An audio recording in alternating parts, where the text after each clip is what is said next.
I'm gonna play Gwent with Zoltan. So He's gonna kick my ass probably. all right, here we go. Here's that. Now, somebody wanted you to explain Gwent while you were playing. So So Gwent. Now you got to bear in mind, I have no idea how to play any trading card game in life. I've never played Magic and understood it. I maybe at one point tried to play Star Wars CCG when I was a kid, but didn't pick it up. you Pokemon, never played Magic. Never I'm made surprised sense by that. I figured There's you'd be a Magic something kid. about how I think and process stuff that it never clicked. Okay. But however, Gwent I really enjoy. So I have my cards. I'm still kind of struggling to build a proper deck. Okay, so at this point your deck is pretty ramshackle, you'd say. It's a little, yeah. It feels very newbie-ish. It's still the first kind of the first set of people you get. I'm gonna dump these. I'm gonna dump these guys. Dump some of those guys there. Let's see. Oh, they have colorful names. How salty. Yes, they do. All right, Very so salty names. salty names. Those guys. Now a lot of these are based on characters you encounter in the game. They become Gwent cards. This is kind of a fun meta thing going on there. Ooh, meta. Do we not love that word? So basically how it works is it's kind of like, there's a card to redraw. I'm going to redraw that one. Okay. You get 8 cards to start out, I guess, 10 cards to start out. And the number in the corner means the power of the card, right? Okay. There are 3 different ranks, I guess. There's close quarters combat, there's ranged, and then there is the catapult, which is siege, which I don't have any siege, so that doesn't really play a huge part, really. The 3 ranks work because you have weather conditions that can affect people. So like there's frost, which will basically make all of the infantry turn into they'll make their points be 1 point. Okay. There's fog that'll make all of the range stuff be 1 point, and then basically the idea is you're supposed to have a higher score than your opponent. Okay. So you're just trying to simple. accumulate a higher score than your enemy. But there's a bunch of factors that will kind of affect that, such as weather or for instance, this guy over here down, let's see, can I zoom in on him? This guy, Siggy, he's got this eyeball, which means that I put the card down on the other person's board, giving them the points, but I get to draw 2 more cards. Those guys have that reinforcements thing, which brings on 2 extra cards, so I'm getting my ass kicked right now. So he's just like piling dudes down on the table. Exactly. Right now. Okay. So how do you counteract that? I'm going to use Scorch, which is this a bad move? This might be a bad move right now. I do not know. I haven't played Gwent. Scorch, I think, kills the both highest numbered cards on the table for each person, which is like a... So that would kill your 4 and his 5. Yeah. So I think I could catch up to him. Okay. Basically, you play best 2 out of 3. Okay, wow. So he backed down already. Okay. Why did he back down? Beats me. Okay.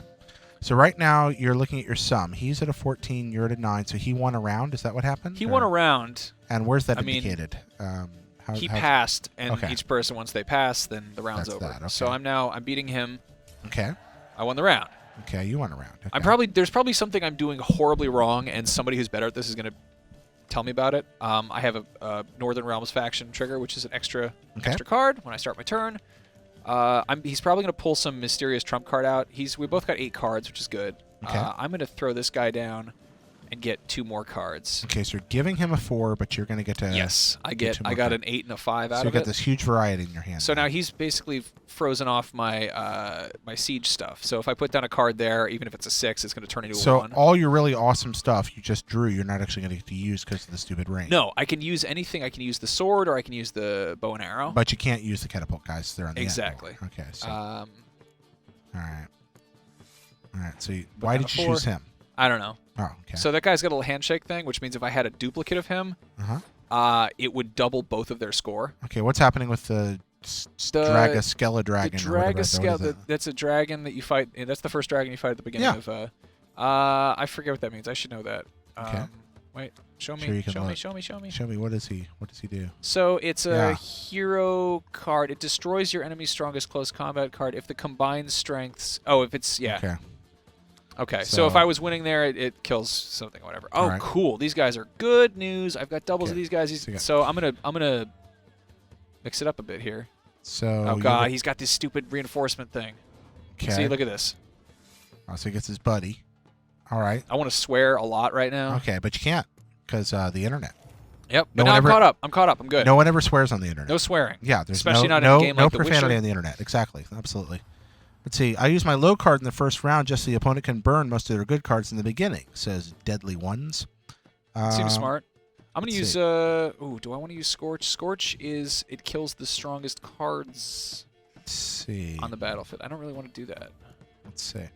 Not played the Witcher games. Does this one allow a new player to jump in without needing to understand backstories? I'd say yeah. You're going to have to figure out some backstories. Right. Like, you're just going to have to...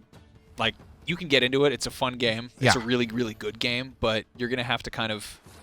In fact, to shill the old IGN for a moment, I believe we have a Witcher in 5 minutes video that pretty much explains what you need to know before going. There's going to be stuff that's just deep lore, regardless. Like there's pre-existing relationships between characters, but it's I don't know. It's worth it. Witcher 2 is totally worth your time as a video game, but it's a very different kind of game than this one. It's much more linear. The areas are much smaller. When I say linear, I got to be careful, though, because there's a lot of branching paths and choices you can make. It's just not an open world setting. Most of Witcher, or a good portion of Witcher 2 is buried unless you play it twice, because there's at least 2 main paths through the game, and you miss a lot of content. And it's so brilliantly done where you're on opposite sides of a war, depending on which way you play through. So your allies in one playthrough are your enemies, or are your enemies in the other, back forth. You get the idea. Your friends become your enemies and vice versa, and you see the whole war from a different side. So you were I interrupted you explaining what happened. I'm going to beat this guy. He kicked my ass last round. He put down like 49 and I had like 16 or whatever. Okay. But he's out of cards and I have 1 card and I already beat him at 1 round. So I beat him. I won. Look at that. So he just played everything out and you beat him. I won. Yeah. So it's a really interesting game when you... Bravo. Yeah. Well done. And I think now I get a new card from Zoltan. Oh, let's see. So that's one thing. It's this huge, big, amazing open world game.